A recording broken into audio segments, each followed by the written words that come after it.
My husband represents the state of Alaska. We have 220 villages off the road system, which means people have to either fly a small plane or take a boat to get to the services that they need. Because of the isolation of those villages, we have a very high rate of suicide in our state, and it's a really big issue for us. My mom had died by suicide. I also lost 10 colleagues and 2 medical students to suicide. So I've had that experience of looking back and wondering, what did I miss? How do we reconcile this? How can we connect the dots better? What could we have done differently? What could we have seen in hindsight?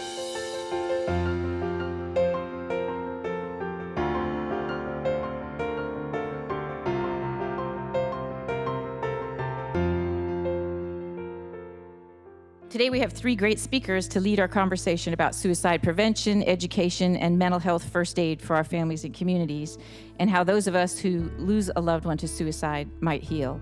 Depression is the greatest, most often medical complication that occurs when someone has a chronic illness. Those rates significantly increase when you consider other mental health factors like alcohol and anxiety. Mental health first aid was created in Australia in 2001 by a nurse who herself lived with depression. And story has it that she and her husband were walking their dog along the beach in Australia one day when she said, "Why isn't there a version like first aid when it relates to mental health and addictions?" We don't have enough education out there about mental health issues. That's a fact. But also, for those who are experiencing that level of distress, they are, because the distress is coming from inside their mind and inside their heart, they are not in a position to be able to be objective about it.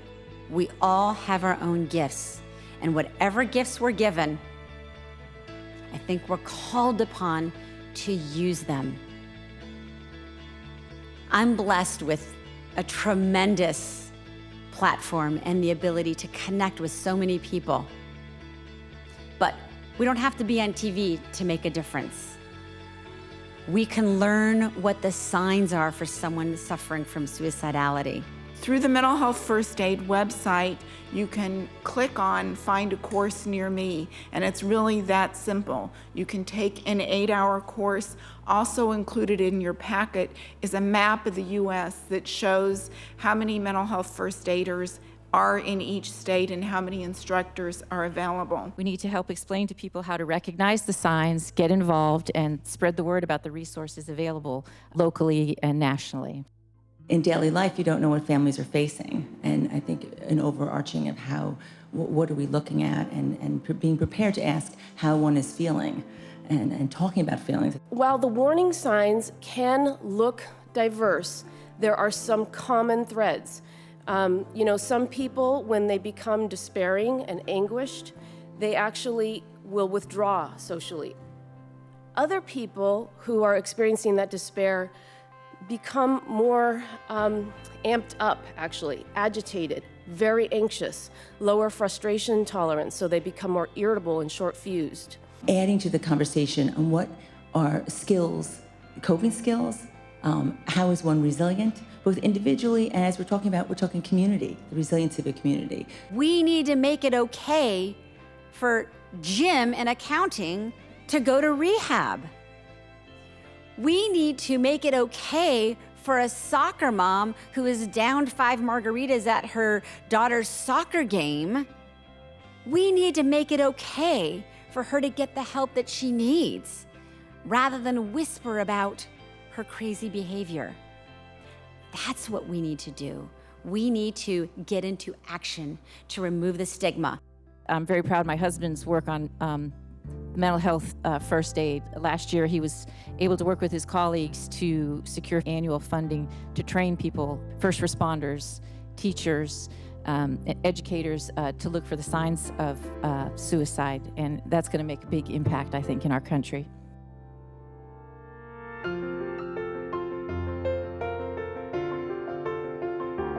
I'm proud to be able to do some work and encourage other spouses to get involved, spreading the word about the connection between mental illness and suicide.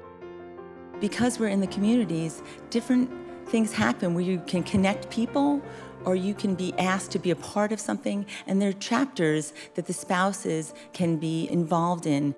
Mental health first aid is now in 23 countries around the world.